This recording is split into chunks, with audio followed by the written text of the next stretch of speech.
Live once again. Gemma's here first. Welcome, Gemma. I guess that was you that dropped the like. I'm back.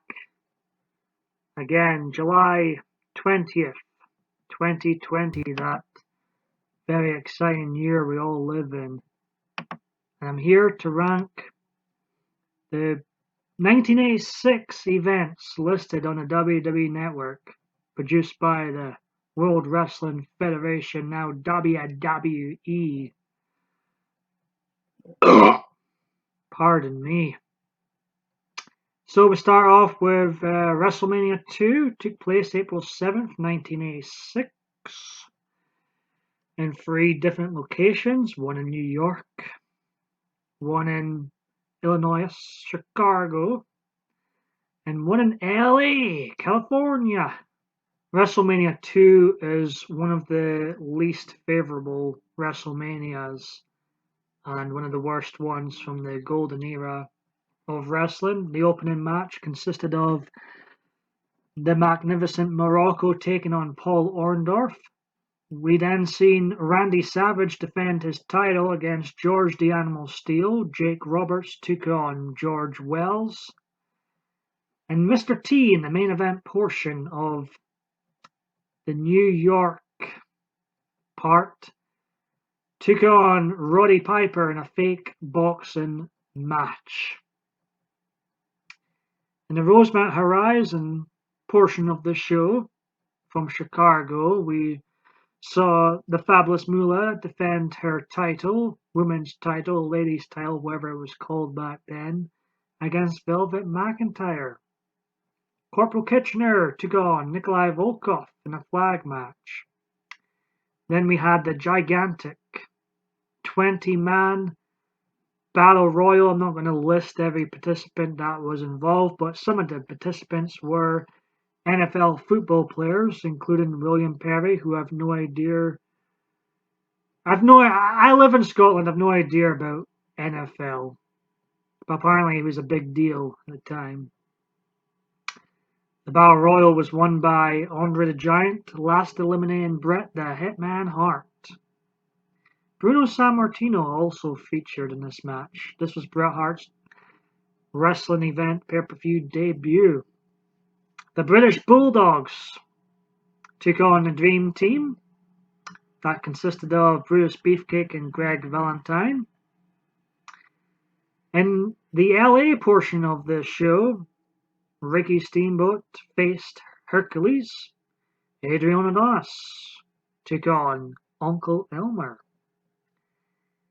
And one of the other tag team matches of the entire card, the Funks took on a team of Junkyard Dog and Tito Santana. The main event consisted of a steel cage match for the World Wrestling Federation Championship between Hulk Hogan and King Kong Bundy. King Kong Bundy, whom squashed S.D. Jones at the previous WrestleMania, finds himself here in the main event against the biggest drawing star of 1986, 1987, 1988. You get the picture, the biggest wrestling star of the 80s, Hulk Hogan. I've covered WrestleMania like I've covered each and every WrestleMania before. I gave this show, it was on in the background, 4 out of 10 this time. The rating really hasn't changed much. The main event feels flat. The tag team matches are pretty solid. The gigantic Battle Royal is pretty fun. Moolah and McIntyre is a bit of a botch fest. Jake Roberts, good to see him making his pay-per-view debut. He looked pretty damn impressive in his match with George Wells, which was like a extended job match. We got to see Damien the Snake for the first time on a pay-per-view event basis. Randy Savage deserved better. His match with George Steele was a mess. After the opening match between Morocco and Orndorff, the fans were chanting bullshit, so it wasn't a great start. Mr. T and Piper fake boxing matches just do not work. Corporal Kitchener and Nikolai Volkov flag match was a waste of time. But the two tag team matches were pretty solid. The best match of the night was probably the British Bulldogs, Dynamite Kid and Davey Boy Smith taking on the Dream Team. Ricky Steamboat, Hercules, forgettable. Adrian Adonis, Uncle Elmer was an amusing match. So overall, 4 out of 10. The whole free location gimmick just didn't work. Moving on, I'm fed up speaking about WrestleMania 2. Moving on. Actually, I think, let's see, I just better check my ratings, because I've written this down. What did I give for WrestleMania? Oh, I've got it wrong again. Shows you how much I care about videos these days. I actually gave this a 5 out of 10. That was probably generous. Anyway, 5 out of 10.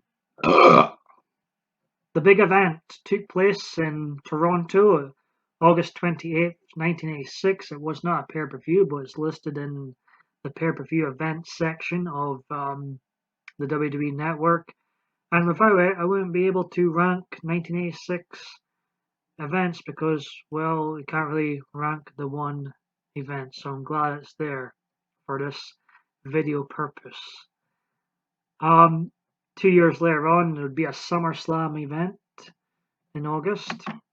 So this was the first summer event, if you will, produced by the World Wrestling Federation. I've not watched this event much. It's been in the background twice now, I think.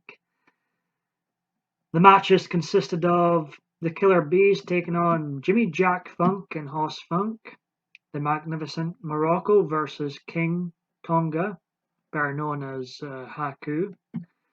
Ted Arcidi took on a guy, I have no idea who he is, Tony Guerrera, no clue who he is. Junkyard Dog took on Adrian Adonis. Dick Slater took on Iron Mike Sharp, who I believe is from Scotland. Bobby Heenan teamed up with King Kong Bundy and Big John Studd to take on the Machines, whom were all masked. I believe one of them was Bill Eddy, later Demolition Axe, and the Giant Machine was Andre the Giant underneath. Ricky Steamboat took on Jake the Snake Roberts in a snake pit match. Billy Jack Haynes, the very truthful guy these days, took on Hercules Hernandez. Horrendous. The Fabulous Rougeos took on the Dream Team. Harley Race was in action here, taking on Pedro Morales.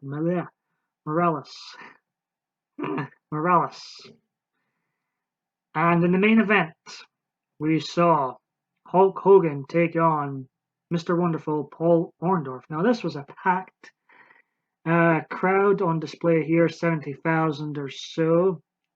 Bigger than the crowd at WrestleMania 6. Wrestling was starting to get red hot here.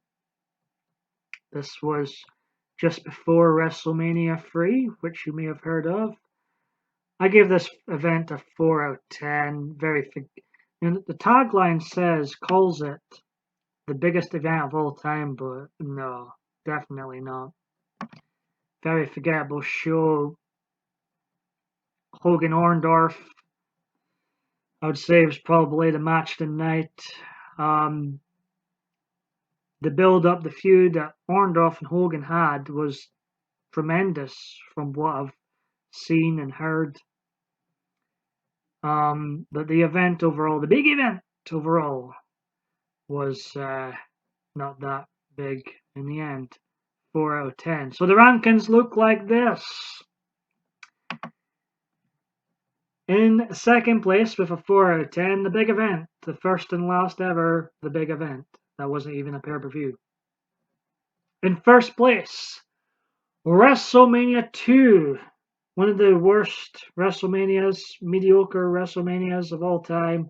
WrestleMania 2 was in fact the greatest pay-per-view, the greatest event of 1986. There was only two. Just like with 1985, just like there will be with 1987. So yeah, 1986. It was a hot time. It was, it's 1985 was a hot year, and 1986 was even hotter for wrestling, and 1987 was the hottest year in regards to the golden age of wrestling. So it was really good time. But as for the events that 1986 produced, the WrestleMania 2 was all over the place, and the big event turned out not to be that big.